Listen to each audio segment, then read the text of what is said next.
So it's the beginning of the year, and as an annual occurrence here in the good old US of A, a bunch of programs are expiring, specifically diversity and inclusion programs. I wrote an article about this. I've had several conversations. This is an age-old conversation at this point. If we think back to the 80s, right, we had affirmative action. And it's a highly politicized topic. People tend to either love it or hate it. It's a lot more nuanced than what I think a lot of people give it credit for. And the whole idea behind diversity programs, you have some companies right now saying that they're done with them. They hire equally. They don't need a program to tell them how to hire or how to behave. They train their people. The culture of their company is inclusive and diverse, and they don't need a program. So they're just going to continue to do the right thing without any level of enforcement. Then you have other companies that are like, we want to show that we believe in diversity and inclusion to the point where we will continue to fund and create programs to ensure that our company culture is inclusive and diverse, and that we have to allow our managers and our hiring recruiters to understand our priorities and where we align with diversity. I would say that my personal opinion is that diversity programs can be very impactful. I don't think it's a good idea to completely just get rid of any of them. I do think that it has been whitewashed to include too many groups of humans, where it's no longer just diversity programs. It's basically just anyone who maybe someone might not like being offered an equal opportunity at being hired, which then I fall on the other line and saying, is a program really going to make people do that? How impactful is it?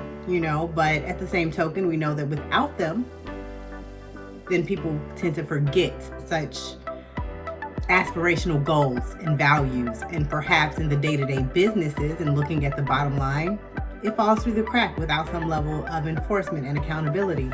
So while I think both sides have fair arguments, I think that completely disbanding and getting away from them is unrealistic.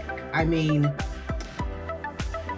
in my personal opinion, if we are saying we no longer need equality programs, diversity and inclusion to me is not the same as equality, which again, I wrote an article.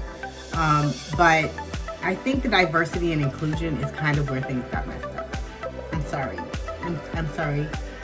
Calm down. Calm down if you're getting upset. Calm down. But it kind of did. Like, we had equality programs and, civil rights and stuff like that coming out of the 60s and the 70s. And then in the 80s, it was affirmative action, but it was very specifically for, let's be frank, we're in America, Black people who were enslaved and weren't given equal rights. That's who these programs were set up for. And once we called it diversity, equity, and inclusion, it became a free-for-all. So the very people that these programs were set up for and to protect have been kicked to the side. And that is a problem.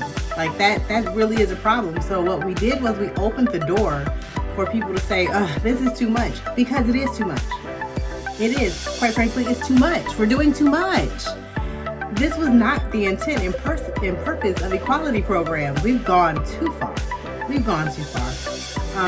And I think what's happening is people are just going either really far one way or really far the other way, because that's what we tend to do in America, is you can't just kind of try to reach a compromise and give and take where it makes sense. We have to be all in or all out, which that's not how any of us humans are actually created. But now it's, such gang politics and, don't get me started. I hate politics. I love humans. I believe in human rights, and I believe in mutual respect, equality for sure, but I hate politics. It actually is, it takes away from all of that. But long story short, my personal opinion is that we should have these programs in place, but they should be in place for the very reasons that they were first established, and that is to help people from marginalized communities, especially like minorities that are prejudiced and discriminated against, which is still very real. What we're saying basically, when we get rid of these programs, prejudice is no longer exist. Discrimination is no longer a thing. We have reached equality across everything.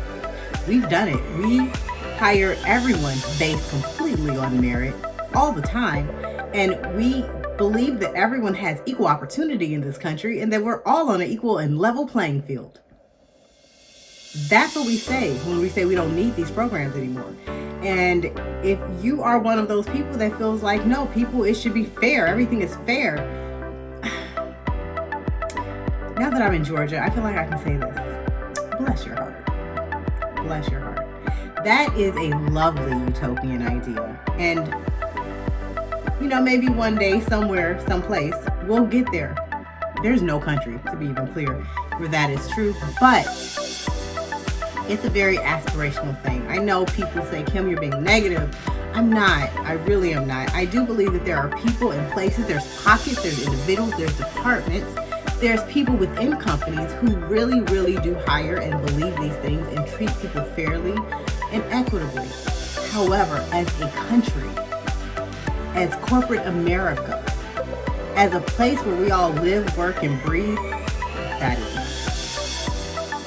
And it is not, to me, a bad thing to admit that, as human beings, as a country, as a place, as a company, as a corporation, we are not equal. We are not fair. We are not without our biases and prejudices, and we make decisions based on those. We do. We simply do. Every place does.